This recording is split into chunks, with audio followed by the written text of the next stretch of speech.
কাকিমা ঠাকুরপোর সাথে কিভাবে কাজ করেছিল সেই ঘটনা। আজ বলবো কাকিমা কার সাথে কি কি করবে সেই ঘটনা। কাকিমার হাতের খাবার খেয়ে আমরা বাড়ি থেকে বের হলাম। বারবার কাকিমার অগোছালো কাপড়ের দিকে চোখ যাচ্ছিল। আসলে অনেক টাইট ব্লাউজ পরেছে, এজন্য কেমন যেন অস্বস্তি হচ্ছিল। যাই হোক, আমি আর ইতি কাকিমা দুজনে পাশাপাশি হেঁটে চলেছি। হাঁটতে হাঁটতে কাকিমার সাথে আমি বাজারের সবথেকে বড় মুদিখানার দোকানে এসে থামলাম। দেখলাম দোকানদার কাকিমার পরিচিত। উনি কাকিমাকে বৌদি বলে সম্বোধন করে বললেন, অনেকদিন বাদে এলেন বৌদি, তা আপনার শরীর ভালো আছে তো? দেখলাম কাকিমা হালকা ন্যাকাস্বরে বললেন, হ্যাঁ ঠাকুরপো, ভালো আছি। আসলে তোমার দাদাই তো সব মাসোহারা নিয়ে যায়, তাই খুব একটা দরকার না পড়লে আমার আর আশা হয় না। দোকানদার বলল, তবুও মাঝে সাঝে আসতে পারেন নাকি? আমার দোকান তো আপনারই, মাঝে মধ্যে বৌদির দর্শন পেলে আমারও যে বেচাবিক্রি ভালো হয়। কাকিমা একটা হাসি দিয়ে বলল, তাই না, ঠিক আছে, এরপর থেকে ইচ্ছে করেই বাজারের ফর্দে কিছু কিছু জিনিস লিখব না, তারপর সেসব নিতে আমি নিজে এসে হাজির হব। দোকান থেকে কাকিমা পোলাওয়ের চাল, সেমাই, চিনি আরও কিছু টুকটাক জিনিসপত্র নিলেন। কাকিমার হাতের পায়েস আমার ফেভারিট। আসবার পথে কাকিমা বলছিলেন যে কাল রাতে উনি নাকি আমাকে লুচি পায়েস করে খাওয়াবেন। খেয়াল করলাম সদাই দেওয়ার সময় মুদি দোকানি আর চোখে বারবার কাকিমার দিকে তাকাচ্ছে। আমি মনে মনে হাসলাম আর বললাম, হ্যাঁ দোকানদার চাচা, দেখো দেখো, দেখে নাও সব সদাই ঠিকমতো দিয়েছ নাকি। কেনাকাটা শেষ করে আমরা দুজনে এবার বাড়ির দিকে পা বাড়ালাম। মিনিট 10 পথ। হঠাৎ করেই কাকিমার মোবাইলে অতীন কাকুর ফোন। যা শুনলাম কাকু অফিস থেকে বাড়ি ফিরেছেন। ভুল করে আজ উনি সঙ্গে করে ঘরের চাবি নিয়ে যাননি, তাই এখন অগত্যা বাড়ির গেটের সামনেই দাঁড়িয়ে আছেন। সুতরাং হেঁটে বাড়ি ফিরলে আর চলবে না। আমি কাকিমাকে ওনার পরিচিত একটা রিকশায় তুলে দিলাম। পাশেই একটা চায়ের স্টল। গ্রামে আসার পর থেকে এখন অবধি একটাও সিগারেট খাওয়া হয়নি। আমি স্টলে এসে দাঁড়ালাম। কাকিমা রিকশায় উঠে চলে যেতেই স্টলে বসা আমার বয়সী দুটো ছেলে ইতি কাকিমাকে নিয়ে আপত্তিকর মন্তব্য করতে শুনলাম। প্রথমজন বলল, এটা আমাদের অতীনদার বউ না? অন্যজন বলল, হ্যাঁ রে, ইতি বৌদি। প্রথমজন বলল, আগের থেকে অনেক চেঞ্জ হয়ে গেছে, কেমন অগোছালোভাবে চলাফেরা করে দেখেছিস? ভাবলাম ছেলে দুটো কি দুষ্টু। দেখলাম চায়ের দোকানিও ওদেরকে ধমক না দিয়ে বরং ওদের কথা শুনে মুচকি মুচকি হাসছে। শুধু ভদ্রঘরের বউ বলে সরাসরি মুখের ওপর কেউ কোনো বাজে ইঙ্গিত করতে পারে না। সিগারেট শেষ করে স্টলেই 1 কাপ চা খেয়ে আমি কাকিমাদের বাড়িতে গেলাম। গিয়ে দেখি কাকু ফ্রেশ হয়ে রান্নাঘরের পাশে বসে আছে আর কাকিমা রাতের রান্নার প্রিপারেশন নিচ্ছে। কাকু বলল, আমি কাল সকালে বাজার করে রাখব, তারপর রাতে তোর কাকিমার হাতে রান্না খেতে আসবি, ঠিক আছে? আমি ঘাড় নেড়ে সম্মতি জানালাম। এরপর মিনিট কতক কাকু কাকিমার সাথে গল্প করে বাড়ি ফিরে এলাম। রাতের খাওয়া দাওয়া জলদি সেরে নিলাম। আজ শরীরটা বেশ টায়ার্ড লাগছে, কিন্তু বিছানায় গা এলিয়ে দিয়েও কোনো মতেই ঘুম আসছে না, শুধু এপাশ ওপাশ করছি। সেদিন বিকেলে দেখা কাকিমা আর তার ঠাকুরপোর কাজের দৃশ্য যেন এখনও চোখে ভাসছে। ইতি কাকিমার চিৎকার যেন কানে বাজছে। না, কিছুতেই মন শান্ত হচ্ছে না। আবার পুরনো অভ্যেসটা মাথাচাড়া দিয়ে উঠল। আমি জানালায় দাঁড়িয়ে চোখে বাইনোকুলার লাগালাম। রাত তখন 11টা। দেখলাম ইতি কাকিমা ড্রেসিং টেবিলের সামনে বসে মুখে ক্রিম মাখছেন। পরনে গোলাপি রঙের নাইটি। আধুনিকা পোশাকে কাকিমাকে আরও আকর্ষণীয় লাগছে। আমি ঠিক সময়েই চোখে বাইনোকুলার লাগিয়েছি। দেখলাম অতীন কাকু কাকিমাকে কাজ করার জন্য ডাকছে। বন্ধুরা, তোমরা আশা করি বুঝতে পেরেছ কি কাজ। কাকিমার এই নাইটিটা বেলাল চাচ্চুই কিনে দিয়েছে, যদিও কাকিমা বলেছে এটা নাকি ওর এক বান্ধবী ঢাকা থেকে এনে দিয়েছে। কাকু আর কাকিমা কাজ শুরু করলেন, কিন্তু কাকু ভালো করে কাজ করতে পারে না, যে কারণে কাকিমা একটু বিরক্ত হয়ে ঘুমিয়ে পড়লেন। পরদিন সকাল 6টা। ইতি কাকিমা প্রতিদিন খুব সকাল সকাল ঘুম থেকে উঠে পড়েন। আজও তার ব্যতিক্রম হয়নি। কাল সন্ধ্যায় সন্ধ্যাবাতি দেবার আগে জড়ো করে রাখা কাপড় চোপড় নিয়ে স্নানঘরে ঢুকলেন কাকিমা। স্নানের আগেই সেগুলো ধুয়ে নেবে। কাম স্টোরি টেলিং টোন। হিন্দু ঘরের বউদের মাঝে এই এক রীতি দেখেছি। সকাল সকাল ঘুম থেকে উঠেই হাতের কাজ সেরে ওনারা স্নান সেরে নেন।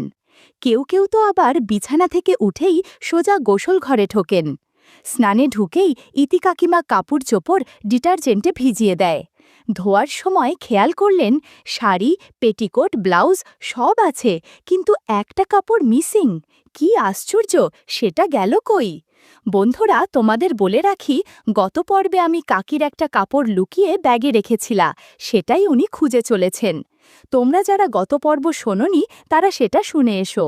বারান্দায় বেঞ্চির এক কোণে ছাড়া কাপড় চোপড় রেখেছিল কাকিমা। এখন বাকি সব পোশাক ঠিকঠাক পেলেও একটা পাচ্ছেন না উনি। অনেক খোঁজাখুঁজি করেও সেটার হদিশ মিলল না। অগত্যা বাকি সব কাপড় ধুয়ে স্নান সেরে নিল কাকিমা। অতীনের ওঠার সময় হয়ে গিয়েছে। এদিকে চা, জল, খাবার কিছুই এখনো তৈরি করা হয়নি। কাকিমা তাড়াতাড়ি করে ধোয়া কাপড় চোপড়গুলো রোদে মেলে দিতে বাড়ির পিছন দিকটায় গেলেন।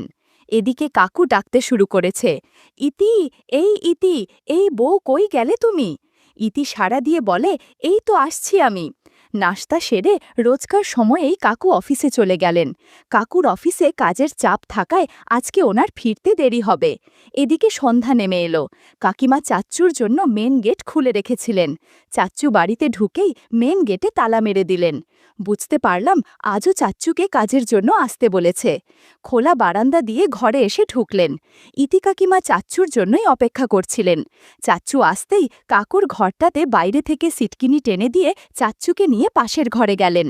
আমার ঘরের জানালা দিয়ে এই ঘরের ভিউ সবথেকে ভালো আসে। বুঝতে পারলাম ভেতরে কিছু একটা চলছে। একাধিক মানুষের বিচরণ লক্ষ্য করলাম আমি ঘরের মাঝে। যদিও ঘরের লাইট নেবানো থাকায় স্পষ্টভাবে কিছুই দেখতে পাচ্ছিলাম না। চাচ্চু সময় নষ্ট না করে দ্রুত কাজ করতে শুরু করলেন, কেননা কাকু চলে আসলে সমস্যা হয়ে যাবে। বন্ধুরা, ইউটিউবের কড়া নিয়মের কারণে এসব ঘটনা সরাসরি বলা যাচ্ছে না। তোমরা কমেন্টে দেয়া লিঙ্ক থেকে আমার ওয়েবসাইট ভিজিট করো, সেখানে একদম মনের মতো গল্প দেয়া আছে, যেগুলো ইউটিউবে পাওয়া যায় না। সব কাজ সেরে চাচ্চু দ্রুত বাড়িতে ফিরে এলেন আর কাকিমা ফ্রেশ হয়ে শুয়ে পড়লেন। পরের দিন সকালে কাকিমাদের বাড়িতে গিয়ে জানতে পারলাম আগামী কাকিমার জন্মদিন। ব্যাপারটা জানবার পর থেকেই আমার ভীষণ এক্সাইটেড ফিল হচ্ছিল। এদিকে গ্রামে ভালো কোনো কেক বা পেস্ট্রি শপ নেই। সিদ্ধান্ত নিলাম আজকে বিকেলেই শহরে গিয়ে কাকিমার জন্য সুন্দর একটা কেকের অর্ডার দিয়ে আসব। বিকেলে শহরের একটা নামকরা পেস্ট্রি শপে কেকের অর্ডার দিয়ে এসেছি। আর তাছাড়া ওনার জন্য একটা বার্থডে গিফটও তো নিতে হবে। কিন্তু কি নেওয়া যায়?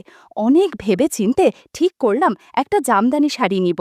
যেমন কথা তেমন কাজ, সব কিছুর ব্যবস্থা করে রাত 10:30-এর একটু পরেই কেক আর শাড়ি নিয়ে কাকিমার বাসায় হাজির হলাম। জন্মদিনের সারপ্রাইজ দেখে কাকিমা খুশি হওয়ার পরিবর্তে একটু দুঃখী মনে হচ্ছে। কাকিমা বলল, তোমার কাকু আমার জন্মদিনের কথা একদম ভুলে গেছে। এই লোককে দিয়ে কিছুই হয় না, রাতে ঠিকমতো কাজ করতে পারে না, আবার এখন জন্মদিনের কথাও ভুলে গেছে। আমি কাকিমাকে একটু সান্ত্বনা দিলাম আর বললাম, তুমি কোনো চিন্তা করো না, আমি তো আছি, আমি তোমাকে সময় দেব, তোমার সব শখ পূরণ করব। আমার সান্ত্বনা পেয়ে কাকিমার মন একটু ভালো হলো। এরপর কাকিমা ফ্রেশ হতে বাথরুমে চলে গেলেন, কিন্তু তোয়ালে নিতে ভুলে গিয়েছিলেন। আসলে ভুলে উনি যাননি, এই রাতে উনি ইচ্ছে করেই তোয়ালেটা বিছানায় ফেলে গিয়েছিলেন। স্নান সেরে তাই উনি মিষ্টি কণ্ঠে আমাকে ডাকে বললেন, এই শুনো না, আমার বিছানার ওপরে দেখো একটা তোয়ালে আছে, ওটা দাও না প্লিজ, তাড়াহুড়োই নিতে ভুলে গেছি। আমি ওনার বেডরুমে গিয়ে বিছানায় কোনো তোয়ালে দেখলাম না, তবে আলনায় একটা তোয়ালে ঝুলছে বটে। কিন্তু আমি দুষ্টুমি করে বললাম, কই কাকিমা, বিছানায় তো কোনো তোয়ালে পাচ্ছি না। কাকিমা বললেন, তবে আলনায় একটু খুঁজে দেখো না। আমি মিনিট খানেক এমনিতেই দাঁড়িয়ে দাঁড়িয়ে সময় নষ্ট করে বললাম, না কাকিমা, আলনাতেও তো পেলাম না। উনি কয়েক মুহূর্ত চুপ করে থেকে বললেন, আচ্ছা, বারান্দায় দেখো, আমার পেটিকোট নেড়ে দেওয়া আছে, ওখান থেকে একটা দাও তো জলদি। আমি দেখলাম বারান্দার দড়িতে কাকিমার দুটো পেটিকোট ঝুলছে। একটা খয়েরি রঙের, ওটা মোটামুটি শুকিয়ে গেছে, আর একটা সাদা রঙের, এটা বেশ ভেজা। আমি ইচ্ছে করেই সাদা পেটিকোটটা দিতে গেলাম কাকিমাকে। কাকিমা হাত বাড়িয়ে স্নানঘর থেকে পেটিকোটখানা নিলেন। মিনিট খানেক পরে বের হলেন। বেশ অস্বস্তি হচ্ছিল। এরপর তিনি বেডরুমে চলে গেলেন। আমি কাকিমাকে রিকোয়েস্ট করলাম আমার আনা জামদানি শাড়িটা পরবার জন্য। কাকিমা একপ্রস্থ হাসি দিয়ে দরজা বন্ধ করে দিল। ঘড়িতে 11:30। ওদিকে কাকিমা নিজেকে অপরূপ রূপে সাজিয়ে তৈরি হচ্ছেন, আর এদিকে আমি ঘর সাজানোর অসমাপ্ত কাজটা সম্পন্ন করছি। কাকিমা যখন রুম থেকে বেরোলেন, তখন ওনাকে দেখে যেন আমি মন্ত্রমুগ্ধ হয়ে গেলাম।